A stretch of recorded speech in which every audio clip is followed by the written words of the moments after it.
welcome to the Shark Money Show with the sports. Yeah, you thought we left you. Well, you tuned in to the numero uno shark betting show of them all. It's the Shark Money Sports Show. I'm your host, T-Shark, with my co-host, T-Shark! Let's go! Shark Money Sports! Knocked them all out the park. You know what I'm saying? The Super Bowl don't even get me started. Somebody pinch yourself like Dorothy. Yes, right? Because you can click it 3 times and you still in Kansas City. Oh, it ain't gonna look too sweet. But on this next season, we're gonna give you all the reasons. We're gonna put together cards on every sport, whatever we feel like. You understand? Because we are the Sharks, and we're gonna tell you from sport to sport, and we're gonna make a ticket out of it. You wanna make a ticket, all you gotta do is bet one game or bet them all. That's a parlay. Anything over 1, that's a parlay. I don't give a dang if it's individual or whoever. But we out here to get all the money. Hockey, fighting, baseball, basketball, and yes, even football when it shows up on March 30th. We're going to be all in your pocket. You gotta learn those team names, T-Shark. Well, look here, there's a whole lot of money going on and a whole lot of honey going on, but we're going to break it on to the break of dawn. So for this next Saturday, let's get right into it. I'm going to go for the NBA, and I mean my pick. The Shark Money pick of them all. Well, it's the Celtics against the Knicks. And the Knicks are sitting at home, New York dreaming. Because if you can make it there, you can make it anywhere. But it ain't up to you, New York. It's up to the Celtics. Remix that. Go get Puff Daddy in here. Because Tatum, he's going to hate him. He's going to drain him. Matter of fact, take Tatum. He's over 27 points in this game. So take the over and any points that they give him that's under 27 points. You understand what I'm telling you? The Celtics, the Celtics, mispronunciate their name and disrespect them is going to be something different. Because I'm looking at Mr. Bronson. And Mr. Bronson, Charles Bronson, this man's daddy. I knew that name. I knew you. See, you grandkid or something. But Mr. Bronson sitting over there, point guard in the Rock, 27.6. Come on, bro. Not this game. Not this game. Sorry you at home, but Mr. Bronson, you got a death wish tonight. Because he's going to pull it out any which way you like it. So go ahead and take the Celtics all day in the winner of the money line. And that's the first ticket I got to give them. B, give them some advice. Yeah, let's stay in the NBA here. We'll save the hockey for a little bit later. We'll stay right in this NBA lane and talk overs and unders here. And I'll talk to you a little bit. I got 2 games on Sunday that we'll take a look at. One I'm going to play the over, one I'm going to play the under. But I'm going to explain why. Because there's a whole lot of other games out there that will meet these conditions and some very basic systems that you can put together that have worked for me in the past that I will now share with you. Okay, so let's get into this. All right, let's talk about the first game, and we're going to talk about the game where I'm going to play the over. And this happens to be Sunday at 5 p.m., and it's the Mavericks and the Pacers. And the reason I'm playing the over here is this is, number one, this is a non-conference matchup. All right, so when we look at these non-conference matchups, the NBA should be called the NBA, the No Defense Association, because it's just not being played anymore, and it's at its absolute worst in non-conference situations. When it's in conference, the defense does matter a little bit more. You're jockeying for playoff position, things like that. A little bit more is on the line when you're in conference games. But these non-conference games, the defense just leaves the arena, and this is ripe for overs. So in cases where you see a large, juicy over number, now I usually like to look at 240, no lower than 240 on this. So I'm assuming this game is going to have a pretty high total, but I'm not going to play this game unless it gets over 240. If it sits at 240, I am playing the over. I am playing the over on this game. Expect no defense, expect a lot of hoops. For the opposite reason, I'm looking at the Sixers and Bucks. Now this is an in-conference battle that matters. So you can expect a lot more of a defensive effort out of both teams here. I'm not sure where this over-under line is going to be. But, you know, given the scoring prowess of both teams, I know JoJo's out, but given the scoring prowess of both teams, it's entirely possible this number is going to be fairly decent. I'm going to play the under on this game regardless of where it sits. The second that snaps out, because of those reasons, I think a little bit more is on the line. You expect a little more defense out of both the Sixers and the Bucks on Sunday. So I'm taking the under there, taking the overs on the Pacers, Mavs. We'll see what happens. We'll see what happens. Steve Shark, there's my NBA call for this weekend. Well, I love the advice you're giving them because we're going to make this format so popular they're all going to have to copy this because they ain't doing it like this. You're getting your prop bets and you're getting your advice. You better get right, eat your red beans and rice. So nice, we're going to do it twice. Because on my second pick, and I mince no words, get the close up on my lips, read these lips, okay? You don't need B. Bush or President Bush to tell you about how to read these lips. But it's going down. It's the Minnesota Timberwolves that's searching for the crown. And they got one guy on the team that he ain't that. I mean, this guy's all over the place. Mr. Edwards, how are you? You're out there doing your thing. You're averaging over 26 points a game. Well, guess what, ladies and gentlemen? In this game, the Timberwolves against the Nets, I will take the over in points for Mr. Edwards in this game. That's easy money because the Nets, man, y'all suck. I don't even know what. I'm about to put my watch up and buy your whole team. Okay, Dale JT, this is where your team's worth right now. Okay, because it doesn't look good for them. Timberwolves are sitting at home. Nets is on, falling on down, fired the coach. Yeah, that's some inside information. I saw him the night before at the bar. I thought it was over for him. He didn't believe me. He went back to work. And now look what happened.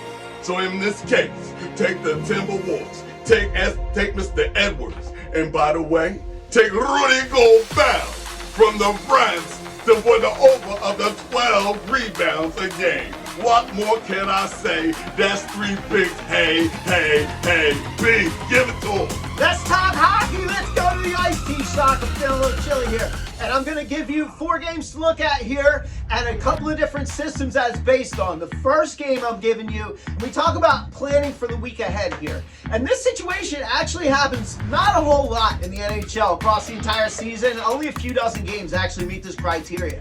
But I have a betting system that's based on road teams that are rested and favored in an upcoming matchup. And on February 29th, we have the Anaheim Ducks going on the road with 4 days of rest to see the worst team in the NHL, which happens to be the San Jose Sharks. And T-Shark, I will always bet on us Sharks. I will not be betting on the San Jose Sharks, however, of the National Hockey League. This is a terrible team. Anaheim is not much better. Anaheim is in the basement as well, but Anaheim will be favored. But what's really matter here, the basic system is this.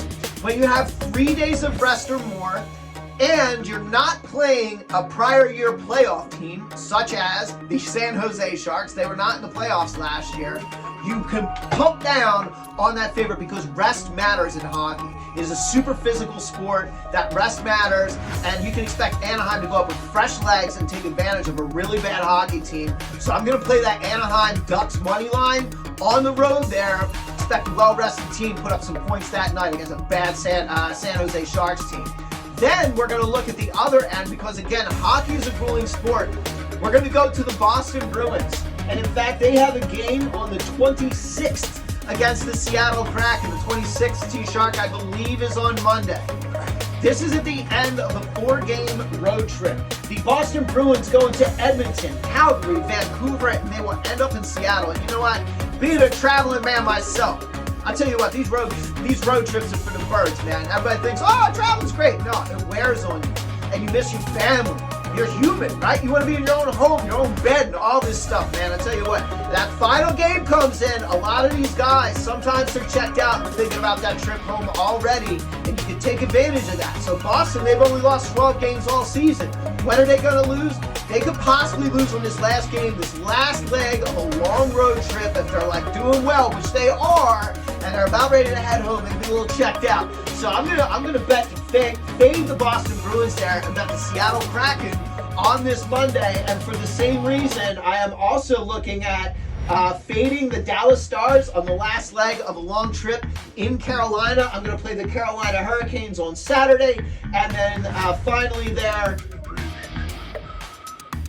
yes, sir, those Nashville Predators on Sunday. So we'll see what happens there, T-Shark. I love it. Yep. I like what you're talking about. You're getting an education. But for our final, and I mean without any further ado, I'm going to give you third. And that's not who's on third and what's on third. I'm giving you the third pick of them all so we can finish this all up because there's a lot of money out there. Here we go again. Who we rocking on Sunday? And I mean on this Sunday coming up. It's the Denver. If I'm wearing it, I'm swearing it. I ain't even trying to share it. But I'm out here to tell you, it's the Nuggets sitting away from home. They're flying over to the Golden States. Oh my, who is the Golden State? Is Mr. Curry. And Mr. Curry run around in a hurry, knock him out in a flurry and a blurry. But in this game, Mr. Curry, he comes in with a 28-point average. I'm telling you now, he's going to be a little too excited to play. And I'm telling you, it will be under 28 points. If you see anything that gets at 28 points, bet the under. If they go 30 points, bet the under. Because in this game, Mr. Curry is under. But don't fail right now. Because I hear a couple of laughs is coming. Because on this other pick, it's the Mr. Joker. But nothing's funny about it. They got to come up. The Joker has to come up. And guess what, Mr. Joker? I think you're a little bit more of a Mr. Joker. Because in the 26 points that you've been averaging, I don't believe in this game. I don't see anything. Since I looked at your All-Star game, what was that? Okay? And you're coming off of that? I'm not even going to put my money out that you'll break 26 points. Take the under for Mr. Joker without the laughing cards involved. And you don't need Batman to tell you how to solve the story. But B, give him one more time. One more time, T-Shark. About to hit this bad boy out of the park. Bam!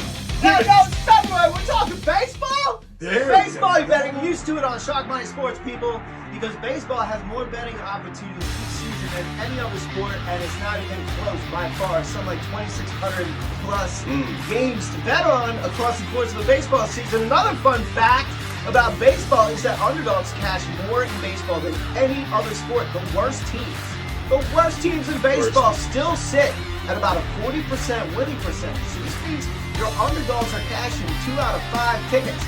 So I'm going to teach you along all baseball season how to identify these underdog bets and put systems in place. We're just making coin.